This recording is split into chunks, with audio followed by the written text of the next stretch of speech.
মসজিদ কিন্তু আমাদের সবার।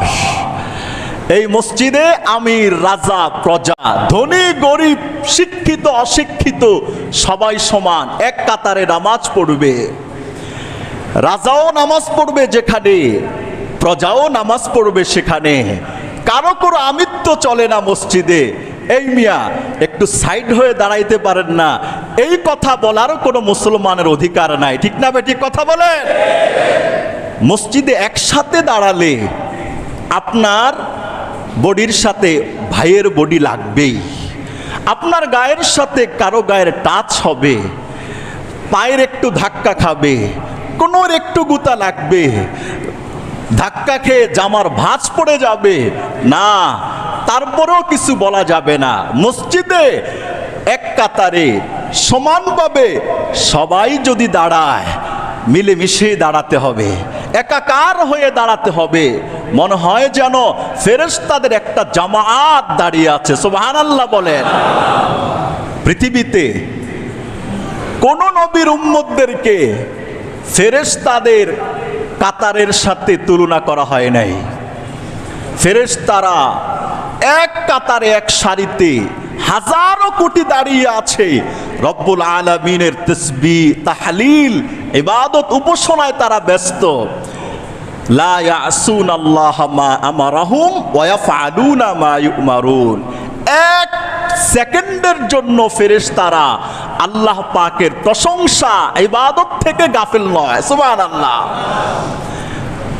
আল্লাহ তাআলা রাসূল বলেছেন, ওয়াফুদ্দিলাত সুফুফুনা কাসুফুফিল মালাইকা। এই গোটা পৃথিবীতে আল্লাহ পাক যত নবী রাসূল উম্মতকে পাঠিয়েছেন, কোন নবীর উম্মতকে ইবাদতের সারিটাকে ফেরেশতাদের কাতারের সাথে তুলনা করা হয় না। একমাত্র আমি নবীর উম্মতদের নামাজের কাতারকে ফেরেশতাদের কাতারের মতো মর্যাদাশীল বানিয়ে দেওয়া হয়েছে। সুফুফুনা কাসুফুফিল মালাইকা। সুবহানাল্লাহ বলেন না? কি শ্রেষ্ঠত্ব! এই জন্যে মসজিদে আমির, রাজা, প্রজা সবাই সমান এক কাতারে দাঁড়াবে, পাশাপাশি দাঁড়াবে।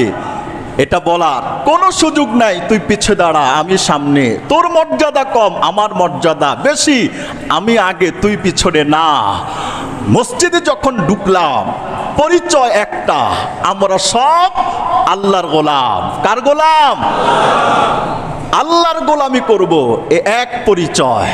সবাই মুসলমান, এক পরিচয়। সবার দৃষ্টি একটা, জান্নাত। সবাই যাব কোথায়? জান্নাতে। এটা ছাড়া আর ভিন্ন কোনো পরিচয় নাই। ঠিক না বেটি? কথা বলেন। আল্লাহু আকবার। এজন্যই তো বলা হয় মুসলমানদের এই নামাজ পড়াটা, কাতারের সারি সারি হয়ে দাঁড়ানোটা মানুষের অহংকার কমিয়ে দেয়, আমিত্ব কমিয়ে দেয়, তার লোভ লালসাকে মিটিয়ে দেয়, তাকে নিজেকে বুঝতে শেখানো হয় তুই কিছুই না, তুই শুধু আল্লাহ তাআলার একটা গোলাম, আর তুই কিছু না। এটাই তোর পরিচয়। ভাই ভাই হয়ে আপন করতে শেখায়, ভাইয়ের প্রতি ভাইয়ের মিলবন্ধন বানাতে শিখায়, মহাব্বতকে জাগ্রত করে ভালোবাসাকে একজন আরেকজনের জন্য সঁপে দেওয়া, এটা নামাজের মধ্যেও আল্লাহ তাআলা রাসূলের মাধ্যমে শিখিয়েছেন। সুবহানাল্লাহ বলেন না?